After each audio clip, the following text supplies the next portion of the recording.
Hi, it's Jason Golf Principles here, and I had an email from Stuart yesterday up in Cumbria, which for you don't know is sort of northwest in the country, and it's beautiful, Lake District and all that. It's a stunning part of the world. And Stuart sent me a long email that was really going to take me about a week to reply to it, so I thought I'd just do a video and talk about it. It's a bit quicker. Now, Stuart's email was about launch and spin and data and basically giving them optimums. He's been fitted for drivers in the past with 13 or 14 degrees of launch angle, and in Cumbria it can get a bit sort of, a bit shocking with the weather, so he's always worried that it's going too high, too spinny, land angles too steep. And he's got a valid point. If you just read and sort of fit off a chart, if you like, that's okay, but you've got to add in the added player visual of what that player wants to see the ball fly.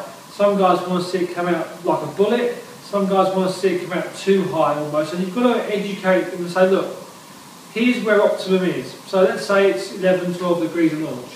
It's 2,500 revs and a land angle of about 33, 34 degrees. That's going to give you the best carry and a bit of roll.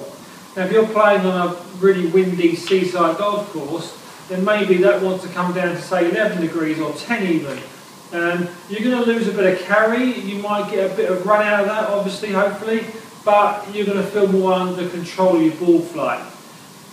You can't just fit off a tablet, right? You can't just read the lines across and say you need to have 15 degrees of launch with 2,000 revs, because that player might turn around and say that's fine, but that means I've got to have a 12 degree driver, I'm going to spin it too much, my spin loft's too much, and the guy's going to hit 2 shots and go, can't play with that driver, it's rubbish. You've got to understand the player, you've got to dial into their mentality. What is their worst fear? Is it the high spinning one? Is it the hook? Is it the cut? Understand that and you can give a good fitting. You can't just fit like robo-rec, right? You can't just go, you need to have 12 degrees of launch with this much spin. That's not how it rolls, right? That's a very poor way to fit, because what you're going to do then is just going to fit off a set of numbers, and it's very impersonal. So that guy then gets a driver he spent a lot of money on, and guess what? It can't hit it. So you've always got to factor in the attack angle, the technique, what the coach is trying to do, and then say to that guy, look, this is what this is going to give you. And if you change the technique, or you change the driver, or you change the golf ball, this is the results, cause and effect. Right? So Stuart out there, if you want to see it coming out at 10 degrees of launch, that's okay. You can't carry it very far unless you've got a super high ball speed. But in Cumbria, where it's blowing 40 miles an hour wind, that might work for you. Equally, if you do that in Florida, you're going to die.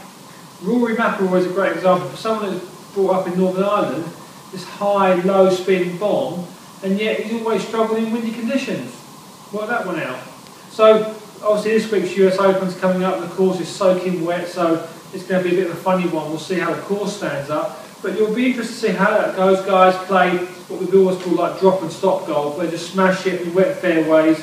They might even have pick and place going on, and smash it on the greens, and scores could be low this week, where the USGA always got level par as a winning score. But going back to the original topic, don't be frightened to be told that it's 14 degrees of launch. Don't be frightened to push back and say, no, I want it coming out like that. If the guy turns around and says, no, that's wrong, it's not wrong. It's just a case of this is what's going to give you as a balance in terms of carry, land angle and roll. But anyway, hopefully that helps some of you cut through some of this jargon and numbers that's out there. It's getting almost to a point where it's suffocating now, where people are talking about numbers and stuff. You've still got to relate it to a ball flight and a feel that you want to have. Some guys like to see it coming out hard and hot, right? But anyway, enough of that. Enjoy the week, enjoy the US Open, and we'll talk later.